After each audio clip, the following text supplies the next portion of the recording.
तेल अवीव पर फिर मिसाइल हमला, ईरान का बड़ा दावा। इजराइल के हमलों के जवाब में ईरान ने ऑपरेशन ट्रू प्रॉमिस 3 शुरू किया, जिसके तहत उसने 13 जून की रात को इजराइल पर 100 से अधिक बैलिस्टिक मिसाइलें दागी। इन मिसाइलों ने इजराइल के तेल अवीव, हाइफा और बेयर शेवा जैसे प्रमुख शहरों को निशाना बनाया।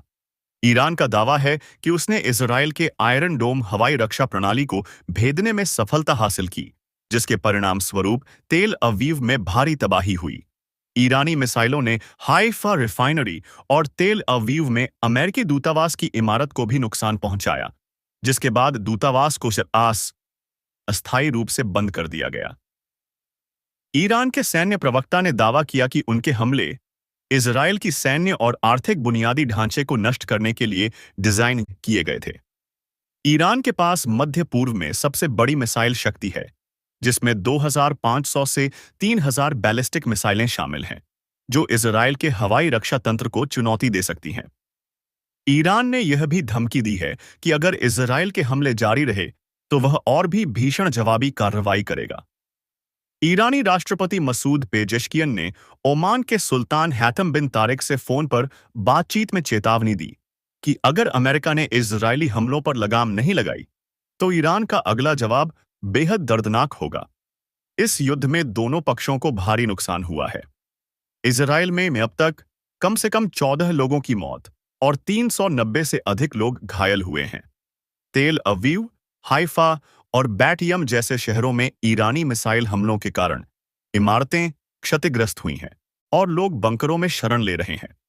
दूसरी ओर, ईरान में इजरायली हमलों में 224 से 406 लोगों की मौत की खबर है, जिनमें ज्यादातर नागरिक बताए जा रहे हैं।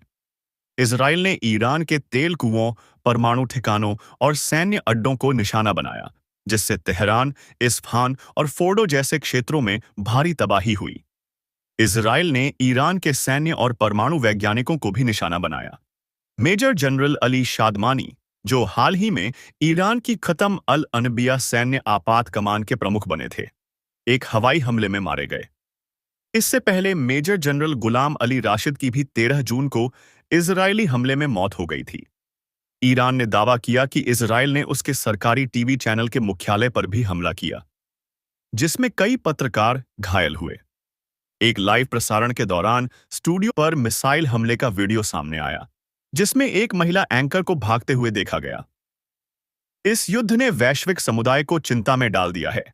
अमेरिकी राष्ट्रपति डोनाल्ड ट्रंप ने 17 जून को तेहरान के लोगों से तत्काल शहर छोड़ने की अपील की और चेतावनी दी कि अगर ईरान ने इजराइल पर हमले जारी रखे तो अमेरिका जवाबी कार्रवाई करेगा।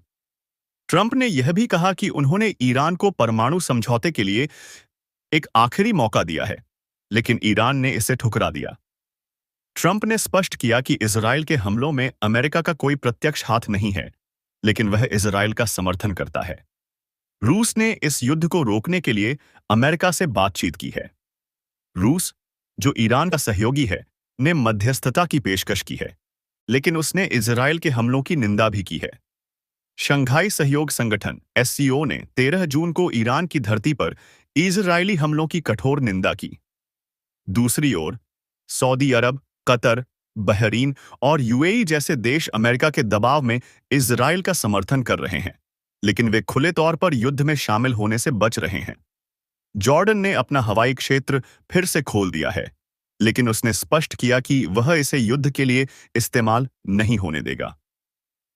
भारत ने इस संघर्ष में तटस्थ रुख अपनाया है।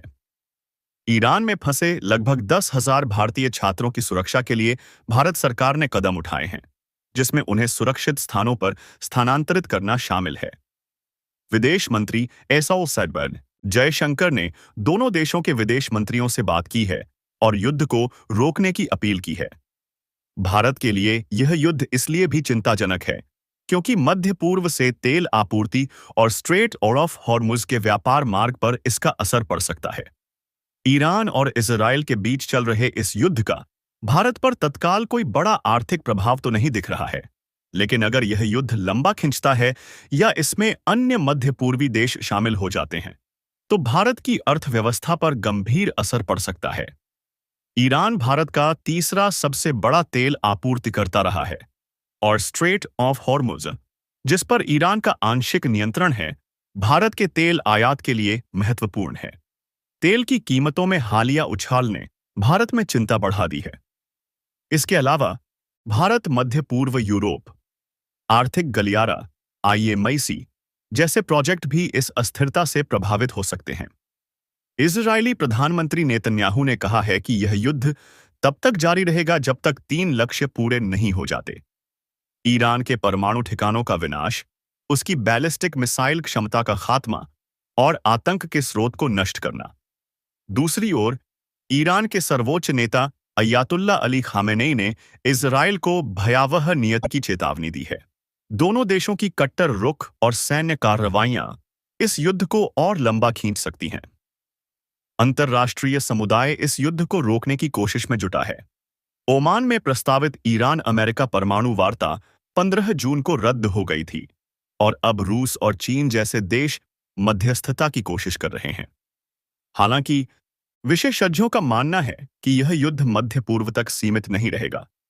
अगर ईरान ने अमेरिकी सैन्य ठिकानों को निशाना बनाया, तो यह संघर्ष वैश्विक स्तर पर फैल सकता है। ईरान और इजरायल के बीच यह युद्ध न केवल दोनों देशों, बल्कि पूरे मध्य पूर्व और वैश्विक समुदाय के लिए को एक गंभीर चुनौती है। दोनों पक्षों की सैन्य शक्ति, वैचारिक मतभेद और क्षेत्रीय प्रभाव की होड़ ने इस संघर्ष को जटिल बना दिया है। अंतर्राष्ट्रीय समुदाय की मध्यस्थता और भारत जैसे तटस्थ देशों की भूमिका इस युद्ध को रोकने में महत्वपूर्ण हो सकती है। हालांकि वर्तमान स्थिति में दोनों देशों के कट्टर रुख को देखते हुए शांति की संभावना कम ही दिख रही है। यह युद्ध न केवल मध्य पूर्व की स्थिरता को प्रभावित कर रहा है, बल्कि वैश्विक अर्थव्यवस्था और ऊर्जा बाजारों पर भी इसका गहरा असर पड़ सकता है।